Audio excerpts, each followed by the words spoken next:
Hello future doctors. तो आज हम द्रव्य गुण पार्ट 2 में बिल्व प्लांट पढ़ेंगे। तो सबसे पहले इसका हम बोटेनिकल नेम देखेंगे। इसका बोटेनिकल नेम है एगले मार्मिलोस। फैमिली है इसकी रूटेसी। हिंदी में इसको हम बेल बोलते हैं और इंग्लिश में इसको हम बेल ट्री बोल देते हैं। अब इसका बोटेनिकल नेम और फैमिली हम ट्रिक से याद करने की कोशिश करेंगे। तो ट्रिक है इसका एगले मर्म का रूट बिल्व है। एगले मर्म का रूट बिल्व है। तो एगले मर्म से याद करेंगे एगले मार्मिलोस, रूट से याद करेंगे हम रूटेसी। अब इसके घन की बात करेंगे तो आचार्य चरक ने इसे श्वेतघन और अर्शोघन में रखा है।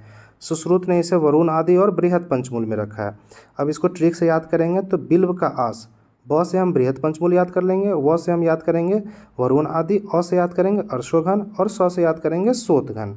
तो इस तरह से आप इसका घन भी याद कर सकते हैं। अब इसके पर्याय की बात करें तो सैलूस, मालूर, श्रीफल, हृदगंध, सदाफल, पूतिमारुत, ये इसके पर्याय हैं। और एक चीज़ और हमें ध्यान रखना है, भगवान शिव का यह प्रिय वृक्ष है। भगवान शिव का यह प्रिय वृक्ष है क्योंकि इसके जो पत्र होते हैं वो भगवान शिव के लिंग पे चढ़ता है। फिर उसके बाद इसका मॉर्फोलॉजी की बात करें तो मध्यम आकार का यह 30 से 40 फीट का ऊंचा वृक्ष होता है। शाखा की बात करें तो शाखा इसके सीधे होते हैं, मोटे होते हैं, तीक्ष्ण होते हैं।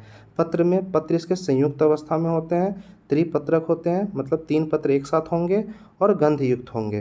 पुष्प की बात करें तो हरिताभ श्वेत वर्ण का पुष्प होगा इसका, जो कि सुगंधित होगा और 4 से 5 पंखुड़ियाँ युक्त होगा। फल की बात करें तो फल जो इसके होंगे वो गोलाकार होंगे, अंडाकार होंगे, हरिताभ रंग के होंगे। और पकने पे क्या होगा, ये पिताब या भूरे रंग का हो जाता है।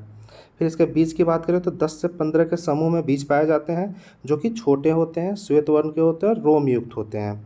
पुष्पकाल की बात करें तो पुष्पकाल है इसका मई से जून में इसके पुष्प आते हैं और नेक्स्ट ईयर इसके फल आते हैं सेम सेम सीजन में। तो जैसे आपका मई और जून में इसका नेक्स्ट ईयर में क्या आएगा, फल काल हो जाएगा। फिर इसके हैबिटेट की बात करें तो हैबिटेट इसका ऑल ओवर इंडिया में प्रेजेंट होता है, तो हमें सर्वत्र देखने को मिल जाता है आपको बिल्व। फिर इसकी प्रजाति में 2 प्रजाति है, वन्य और ग्राम में। वन्य जो कि जंगली होता है और ग्राम में जिसमें कि कम कांटे होते हैं, तो इसको हम ग्राम में बोल देते हैं। फिर इसके रस पंचक की बात करें तो रस इसमें 2 रस पाए जाते हैं, तिक्त और कषाय। और इसके जो गुण की बात करें तो गुण इसके है लघु और रुक्ष। वीर्य में बात करें उष्ण वीर्य और विपाक में बात करें तो कटु विपाक। कर्म इसका है वात और कफहर होता है ये, और पित्त कर होता है।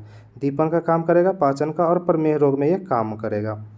फिर इसके अपक्व फल की बात करें तो अपक्व फल जो होता है ये हमारा ग्राही, दीपन और आंत्र को बल प्रदान करने वाला होता है। और जो पक्व फल होगा वो मधुर होगा, सुगंधी होगा, गुरु होगा और विदाही होगा। और मज्जा तेल की बात करें तो इसके जो मज्जा से जो तेल निकाला जाता है वो हमारा उष्ण प्रवृत्ति का होता है और उत्तम वातहर होता है, वात रोग को शांत करता है। उपयोग की बात करें तो ये दीपन में काम करता है, पाचन में, अतिसार में, शोथ में, प्रमेह में, छर्दी में और नेत्र रोग में।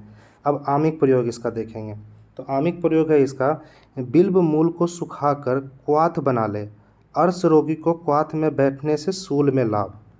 अब बिल्व का मूल लेंगे, उसको हम सुखा लेंगे, फिर उसका हम क्वाथ बनाएंगे और अर्श रोगी को हम उसको क्वाथ में उसको बैठा देंगे। तो इससे क्या होगा, अर्श में जो सूल होता है वो सूल दब जाएगा, मतलब सूल सही हो जाएगा।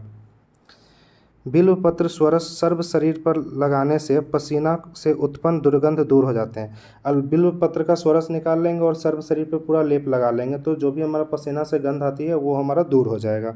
बिल्व मूल क्वाथ प्लस मधु छर्दी समन। अब क्या है, बिल्व मूल लेंगे, उसका क्वाथ बना करके और मधु मिला करके उसको हम छर्दी रोग में दे देंगे। बिल्व को गौमूत्र में पीस कर तेल सिद्ध करे, वाधिर दूर होता है। बहरापन जो होगा उसमें क्या करेंगे, बिल्व को लेंगे, बिल्व गौमूत्र के साथ उसको पीस करके उसका तेल सिद्ध कर लेंगे पहले, फिर उसके बाद जो भी बहरा होगा उसमें हम यूज करा देंगे। प्रयोजांग की बात करें तो इसका पक्कू फल, अपक्व फल यूज में ले लेते हैं, बिल्व मज्जा लेते हैं, पत्र लेते हैं और मूल लेते हैं इसका यूज में। तो इसको ये हमारा प्रयोजांग हो गया। मात्रा की बात करें तो बिल्व मज्जा जो होगा उसका मात्रा हो जाएगा आपको 3 से 6 ग्राम, स्वरस की मात्रा 10 से 20 ml। और विशिष्ट कल्प की बात करें तो बिल्व तेल, गंगाधर चूर्ण, 10 मूल तेल और 10 मूल घृत, ये इसके विशिष्ट योग है। फिर इसके केमिकल कंपोजिशन की बात करें तो मार्मेलोसिन, मार्मेलिड और टैनिक एसिड, ये इसके केमिकल कंपोजिशन पाए जाते हैं। अब इसको हम पिक्चर से समझने की कोशिश करेंगे।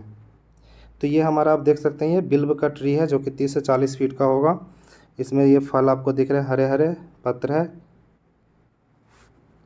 अब इसको पत्र पत्र से समझेंगे। तो पत्र आप देख सकते हैं संयुक्त में तीन में है, ये त्रिपत्रक होता है और ये गंध युक्त होता है। ये इसके फल देख सकते हैं आप, फल